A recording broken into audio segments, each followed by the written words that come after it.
नमस्कार, बुलेटिन में आपका स्वागत है। मैं हूं आपके साथ ईशा नेगी। आप देख रहे हैं RNI न्यूज दिन भर। हम आपको रूबरू कराएंगे उत्तर प्रदेश की तमाम बड़ी खबरों से। तो चलिए बात करते हैं सबसे पहले उत्तर प्रदेश को मिली सौगात से। उत्तर प्रदेश को आज बड़ी सौगात मिली है। प्रधानमंत्री नरेंद्र मोदी ने यूपी में बने 351 किलोमीटर का ईस्टर्न डेडिकेटेड फ्रेट कॉरिडोर को देश को समर्पित किया है। प्रधानमंत्री मोदी ने वीडियो कॉन्फ्रेंसिंग के जरिए पूर्व समर्पित मालवहन गलियारा के न्यू भावपुर न्यू खुर्जा खंड का उद्घाटन किया है। इस गलियारे का 351 किलोमीटर लंबा न्यू भावपुर न्यू खुर्जा खंड उत्तर प्रदेश में स्थित है और इसे 5,750 करोड़ रुपए की लागत से बनाया गया है। पीएम मोदी ने कार्यक्रम के दौरान कहा कि 2014 से पहले इस परियोजना के लिए जो पैसा स्वीकृत हुआ था वो सही तरीके से खर्च नहीं हो पाया। 2014 में इस परियोजना के लिए फिर से फाइलों को खंगाला गया, अधिकारियों को नए सिरे से आगे बढ़ने को कहा गया तो बजट करीब 45 गुना बढ़ गया। कानपुर देहात जिले में न्यू भावपुर स्टेशन पर आज प्रधानमंत्री नरेंद्र मोदी ने वीडियो कॉन्फ्रेंसिंग के जरिए न्यू खुर्जा न्यू भावपुर से डेडिकेटेड फ्रेट कॉरिडोर का उद्घाटन किया। इस कार्यक्रम को कानपुर जिले के न्यू भावपुर स्टेशन पर रखा गया, जहां मुख्य अतिथि के रूप में पहुंचे अकबरपुर सांसद देवेंद्र सिंह भोले, कानपुर के सांसद सत्यादेव पचौरी, विधायक निर्मला संखवार और अकबरपुर से विधायक प्रतिभा शुक्ला रही। जहां पहली मालगाड़ी को हरी झंडी देकर रवाना किया गया। वहीं इस मालगाड़ी के चलने से व्यापारियों को, किसानों में उत्साह देखने को मिला। व्यापारियों का कहना है कि जिस तरह ये मालगाड़ी चली है इससे व्यापार में फायदा होगा और आने वाले समय में इसका फायदा किसानों को ही मिलेगा। आपको बताना चाहूंगा, कानपुर देहात जिले में न्यू भावपुर स्टेशन पर आज प्रधानमंत्री नरेंद्र मोदी ने वीडियो कॉन्फ्रेंसिंग से न्यू खुर्जा न्यू भावपुर से डेडिकेट फ्रेट कॉरिडोर का उद्घाटन किया। इस कार्यक्रम को कानपुर जिले से न्यू भावपुर स्टेशन पर रखा गया है। मुख्य अतिथि के रूप में अकबरपुर सांसद देवेंद्र सिंह भोले, कानपुर से सांसद पचौरी जी व निर्मला विधायक भी मौजूद रही हैं।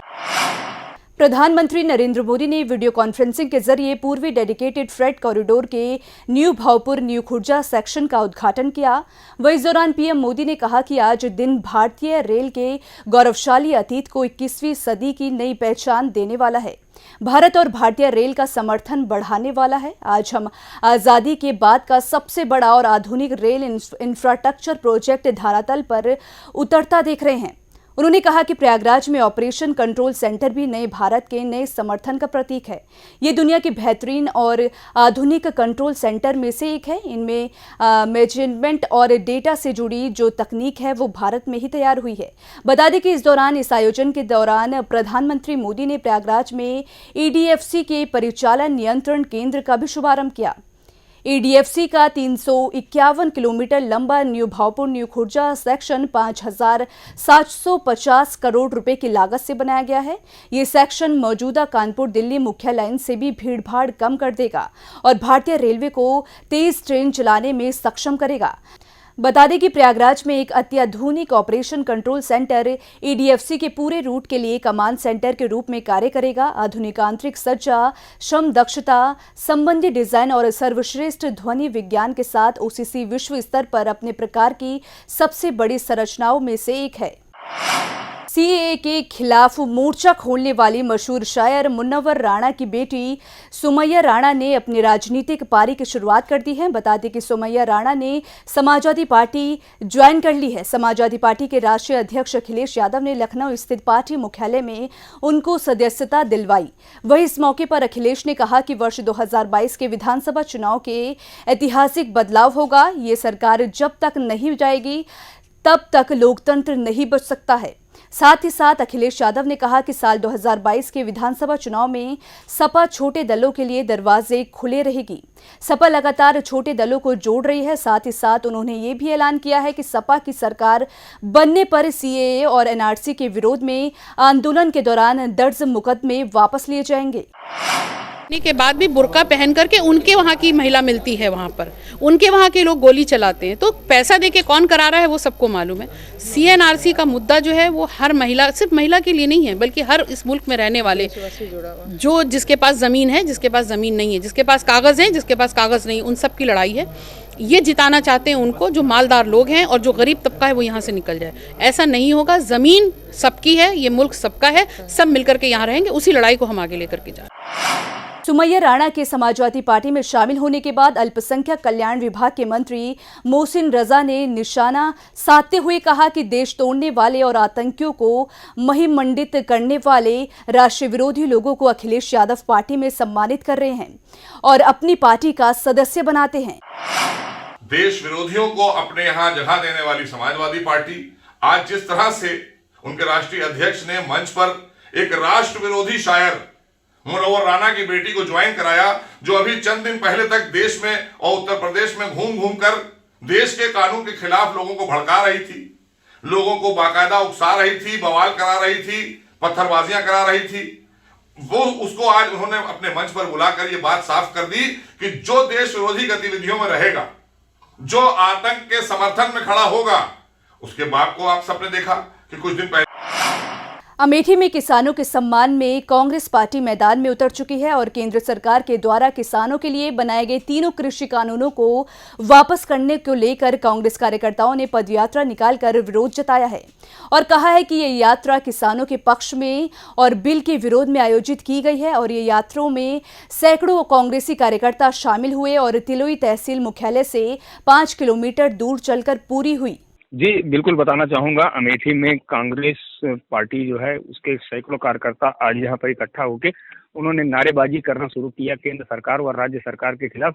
जो किसानों की बिल है उनके प्रदर्शन को लेकर लगातार जिस तरीके से पूरे देश में आवाजें उठाई जा रही हैं, तो आवाज अमेठी में भी उठना लाजमी है, क्योंकि पूर्व में कांग्रेस का गढ़ रही है अमेठी और कांग्रेस ने इस मुद्दे को लेकर हवा जो अमेठी में दी है वो तिलोई कस्बे से लेकर मोहनगंज कस्बा होते हुए हंसवा गांव तक पैदल 5 किलोमीटर का मार्च सैकड़ों कांग्रेसी कार्यकर्ताओं के साथ किया है, जिसमें प्रदीप सिंघल के साथ तिलोई विधानसभा की कांग्रेस नेत्री सुनीता सिंह के आवाज से ये कार्यक्रम शुरू हुआ और ददन सिंह जो वरिष्ठ ब्लॉक प्रमुख तिलोई के पूर्व ब्लॉक प्रमुख हैं, उनके घर तक ये कार्यक्रम हुआ। बताते चलें कि निश्चित रूप से जिस तरीके से सरकार विरोधी नारे आज लगाए गए हैं और सरकार के साथ साथ में जो है बिल को लेकर वापस करने की जो मांग है, वो कहीं ना कहीं अमेठी में सड़कों पर जो लोगों के सामने देखने को मिला है, उससे साफ जाहिर होता है कि कांग्रेस इस मुद्दे को लेकर जिस तरीके से देश में एक चल रहा है कार्यक्रम, तो अमेठी में भी इस कार्यक्रम को हवा देने का काम जो है वो लगातार किया जा रहा है। जी। उत्तर प्रदेश के बुलंदशहर में किसान यूनियन महाशक्ति के बैनर तले दर्जनों किसानों ने केंद्र सरकार के खिलाफ विरोध जताते हुए तीनों बिलों का विरोध किया और जमकर नारेबाजी की। इसके साथ ही एक ज्ञापन एसडीएम को सौंपा और किसानों ने बताया कि जब तक केंद्र सरकार लागू किए गए तीनों किसान बिलों को वापस नहीं ले लेती, तब तक किसान आंदोलन करता रहेगा। उन्होंने बताया कि उनके प्रदेश अध्यक्ष के आह्वान पर सभी जगह किसान यूनियन महाशक्ति के पदाधिकारी आंदोलन कर रहे हैं। किसान नेता का कहना था कि दिल्ली में यूपी बॉर्डर पर जो किसान हैं वो ठंड में बैठे हैं, इसलिए हर कलेक्ट्रेट के सामने किसान बैठकर धरना देंगे। खबर भदोही से है, जहां जेल में बंद बाहुबली विधायक विजय मिश्रा की कब्जा की गई जमीन पर सरकार द्वारा पर्यटन थाना बनाए जाने की खबर सामने आ रही है। बता दें कि विजय मिश्रा ने जिस 2 बीघा 7 बिस्वा सरकारी जमीन पर कब्जा किया था, अब उस जमीन पर पर्यटन थाना बनाया जाएगा।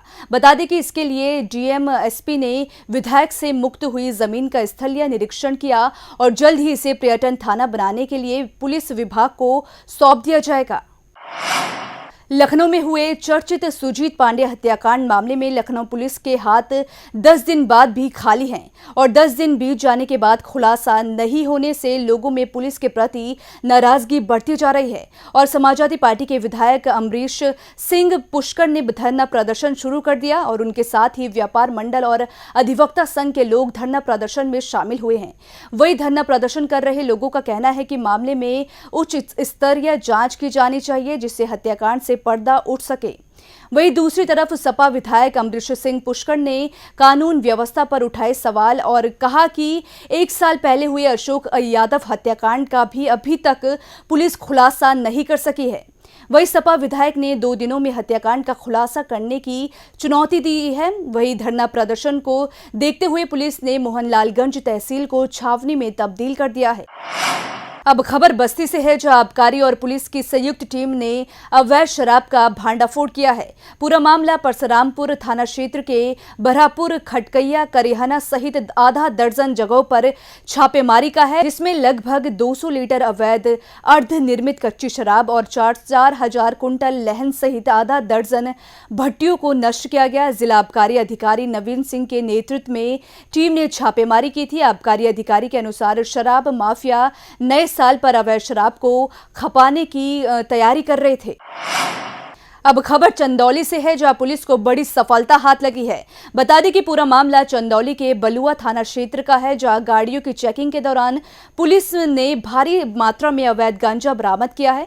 बताया जा रहा है कि पुलिस द्वारा चलाए जा रहे अपराध नियंत्रण अभियान में पुलिस ने 404 किलोग्राम गांजा बरामद किया है। फिलहाल पुलिस ने चेकिंग के दौरान पकड़े गए 2 अभियुक्तों को गिरफ्तार कर जेल भेज दिया है और आगे की कार्रवाई में जुट गई है।